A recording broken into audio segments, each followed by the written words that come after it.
Ini ngaji itu harus objektif itu jujur. Jadi bisa saja korbannya ayah saya, bisa rektornya, bisa semuanya. Tapi korban dengan makna yang bagus.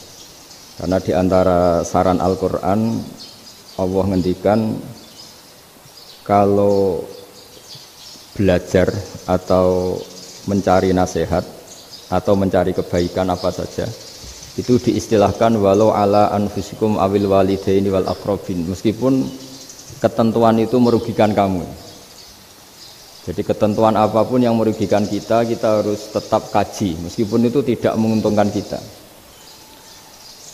Karena banyak problem, mulai dulu sebenarnya problem itu orang yang wakam da'in yadda'i annahu da'a ilallah tapi hakikatnya yad'u ila nafsi. Jadi banyak da'i yang mengklaim dirinya mengajak ke Allah dan Rasul tapi sebetulnya hakikatnya mengajak ke kelompoknya sendiri. Saya ini termasuk kiai yang masih orisinil. Artinya orisinil gini, suatu saat atau kapan saja saya kok sudah tidak laku jadi kiai, asal Islam jalan tetap senang, karena nggak penting yang populer saya apa enggak itu tidak penting, yang penting agama ini tetap jalan. Sama, negara ini harus jalan siapapun presidennya. Ya, ini penting saya utarakan karena perbedaan antara nafsu dan komitmen beragama itu tipis sekali. Sehingga dulu pernah ada cerita, ini bukti keadilan Rasulullah SAW. Pernah suatu saat Nabi itu ngaji, yang ngaji seperti ini. Terus ada pemuda dengan cueknya ngelewati masjid yang sedang dipakai Nabi ngaji. Sehingga cerita semuanya ngomel ya, bergumam. Celaka betul pemuda itu, ada Nabi ngaji kok tidak ikut ya. Tapi Nabi secara besar hati ngendikan, ini ada di beberapa kitab di Fadhailul Kasbi, keutamaan kerja. Kata Nabi, pemuda itu mau mencangkul di lahannya. Jika dia mencari nafkah untuk keluarganya, untuk kebaikannya, maka itu bagian dari ajaranku. Jadi Nabi berbesar hati bahwa kerja seperti itu bagian dari ajarannya. Jadi tidak harus datang ke majelis ngaji. Dan bisa saja yang sedang hadir itu ya orang yang hindari istrinya minta belanja dari ngaji terus benar dituntut belanja kan gitu. Mungkin anak-anak UMM yang kesini daripada tengok-tengok yang Malang bosen jalan-jalan ke Rembang gitu. Nah, jadi nggak mesti benar juga niatnya gitu. Jadi ya sama itu. Jadi kalau di dunia kiai yang masih orisinil itu nafsu itu benar-benar dilatih. Maka masyhur dalam cerita ada orang perang sama Ali radhiyallahu anhu. Ketika perang ini sangat semangat, tapi ketika orang itu meludahi dan Sayyidina Ali ini tersinggung karena diludahi, Sayyidina Ali langsung angkat tangan, sudah perangnya nggak usah diteruskan karena saya marah sama kamu sekarang demi nafsu karena kamu meludahi saya, padahal saya tadi motifnya demi Allah dan Rasul. Jadi sangat tipis bedanya kita emosi karena diri kita dan emosi karena Allah dan Rasul. Sehingga ketika diludahin ini terus beliau mikir jangan-jangan perang saya karena saya diludahi. Nah yang hilang dari peradaban modern adalah Allah itu tidak begitu hadir di hati kita. Saya sering cerita di mana-mana, teks hadis itu sebenarnya berbunyi gini, ini hadis sahih.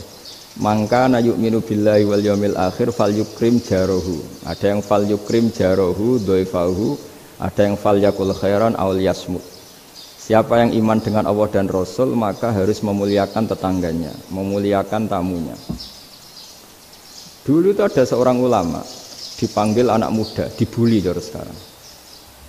Wahai kiai, datang ke rumah saya. Datang kiai itu. Setelah sampai ke rumah orang itu, silakan kiai kembali ke rumahnya, saya tidak butuh kiai.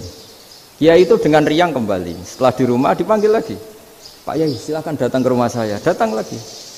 Ya senyum-senyum kiainya santai. Wah nggak jadi butuh Pak Yai, silahkan kembali lagi. Sampai 3 kali. Oh itu kalau rektor digitukan marah itu, dosen marah.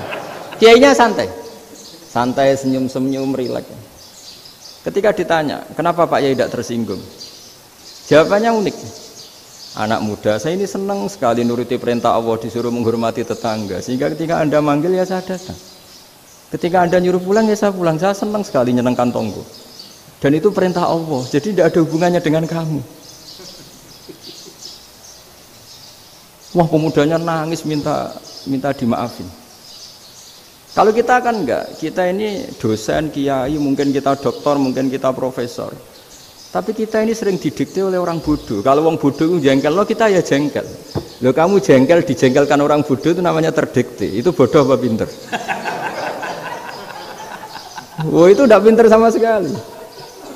Kalau betul-betul kamu pinter, hanya bisa didikte oleh Allah Subhanahu wa Ta'ala. Jadi antara hukum Allah apa? Wa ahsin man asa'a ilaika, berbuatlah baik sama orang yang berbuat buruk sama Anda. Itu dikteannya Allah. Kalau dikteannya orang-orang bodoh kayak dimangkel ben mangkel, terus kamu mangkel. Itu bodoh apa pinter? Nah, problem kita kekinian adalah wong pinter, wong bodoh itu podo-podo bisa didikte oleh sekelilingnya. Terus karuan wataknya perempuan seperti itu, wataknya anak-anak seperti itu, kita didikte. Anak-anak jengkelin kita mangkel, berarti kita didikte oleh orang bodoh. Makanya agama itu unik, kadang ngendikan wa ahsin man asa'a ilaika, kadang wasil man qata'aka, sambunglah orang yang memutus kamu. Karena dengan demikian kita hanya didikte oleh Allah Subhanahu wa Ta'ala, bukan didikte oleh hukum sosial. Cara Jawane nak ngapiki tangga sing apik akeh tunggale. Berbuat baik sama yang berbuat baik pada kita itu, mbok orang fasik ya seperti itu, maling ya seperti itu, sama. Tapi kalau berbuat baik sama orang yang berbuat jelek sama kamu itu baru luar biasa. Dan memang teksnya hadis wa ahsin man asa'a ilaika, berbuat baiklah sama orang berbuat buruk sama kamu. Jadi nggak boleh orang didikte. Makanya ngaji di sini diantaranya saya akan cerita dalam sebuah hadis sahih, dalam hadis hasan yang diriwayatkan Imam Tirmidzi, ada kalimat dari Rasulullah SAW. Dawe Nabi, la takunu imma'atan taquluna in ahsanan nasu ahsanna wa in dzalamu dzalamna walakin watti'u anfusakum in ahsanan nasu an tuhsinu wa in asa'u alla tazlimu. Kamu jangan jadi orang yang mudah diombang-ambingkan oleh orang sekeliling kamu, yaitu kamu mengatakan jika orang baik ke saya akan baik, jika orang buruk ke saya juga akan membalas buruk. Itu namanya Anda didikte. Tapi berkomitmenlah kamu akan berbuat baik meskipun orang lain berbuat buruk.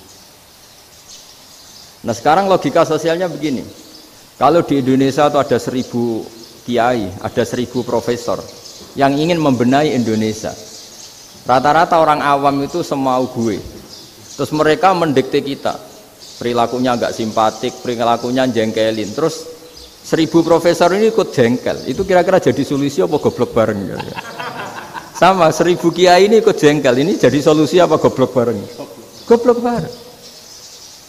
Nah problem sekarang kita ini biasa didikte orang bodoh. Nah makanya ciri khas orang muslim itu kata Nabi, mangkana yu'minu billahi wal yaumil akhir. Jadi baik tetangga karena perintahnya Allah dan Rasul. Pentingnya apa? Bedanya karena berbuat baik ini perintahnya Allah, mbok tonggo apik lah kita tetap apik karena perintahnya Allah dan Rasul. Begitu juga dengan hubungan dengan istri, dengan anak. Bojomu lagi cerewet lah ya tetap apik. Karena dengan cara itu kita hanya tunduk kepada Allah dan Rasul. Tapi kalau kamu, istri saya kalau baik ya saya baik, kalau enggak ya enggak. Berarti Anda didikte oleh perilakunya dia.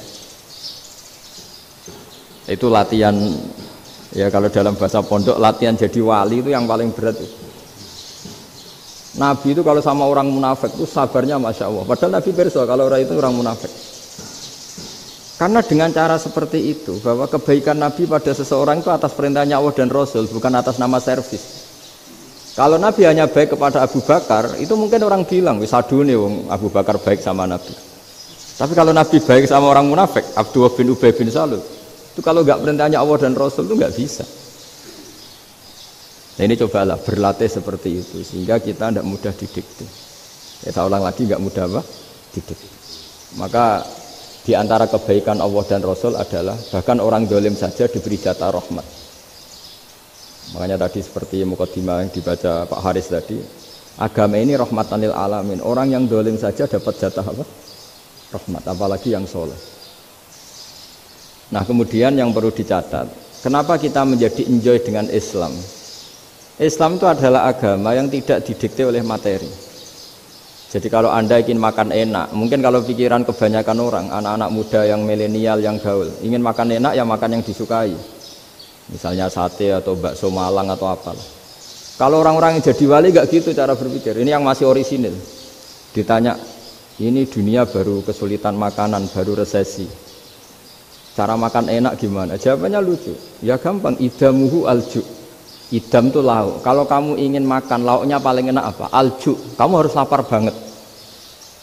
Sampai kalau puasa itu melihat tempe itu wah luar biasa. Tapi kalau kamu nggak puasa, air putih itu nggak menantang. Tapi kalau puasa, tempe air putih itu menarik dan Anda tetap lahap. Apa? Karena lauk terbaik adalah alju, yaitu lapar. Nah tapi kita ini enggak. Kita ini kayak orang bodoh. Kayak orang bodoh tadi, profesornya makan nyaman ya kalau sesuai selera. Nah itu kan sama dengan anak-anak ABG. Anak ABG itu makan lahap ya kalau yang disukai. Lalu bedanya apa ABG sama profesor? Kalau cara berpikir masih sama kan itu. Kiainya juga gitu. Kiai makan enak kalau yang disukai, kalau enggak ada. Lalu bedanya apa kiai sama orang awam? Orang awam juga gitu, makan lahap ya kalau yang disukai. Nah ternyata perilaku kita ini yang pintar sama yang bodoh sama mas. Kalau kamu ingin berkasta lebih baik, itu cara makan enak itu apa? Idamuhu al-ju'. Lauk terbaik adalah karena kita sangat lapar. Makanya masyhur dalam cerita-cerita tarikh sirah nabawiyah. Nabi diberi hadiah, beberapa hadiah. Di antaranya ada yang diterima, ada yang enggak. Termasuk yang dikembalikan itu dokter. Ada seorang raja memberi hadiah Nabi dokter Tobit. Itu sama Nabi dikembalikan karena dokter ini sudah lama kumpul Nabi itu gak pernah sakit. Akhirnya dokter ini putus asa, ini gak perlu diobatin. Ketika ditanya kenapa ya Rasulullah engkau gak pernah sakit, karena kita ini kaum, kita ini komunitas masyarakat yang tidak akan makan kecuali lapar, dan kalau sudah makan berhenti sebelum kenyang. Jadi sederhana sekali pengobatan zaman itu.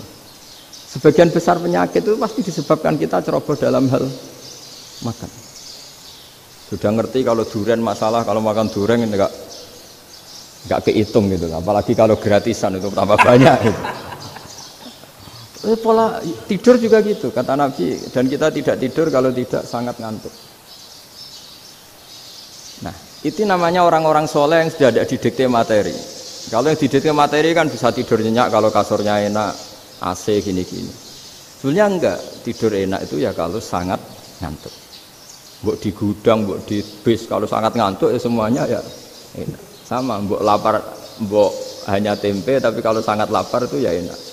Nah ini ilmu yang mulai hilang, ilmu-ilmu yang mulai hilang.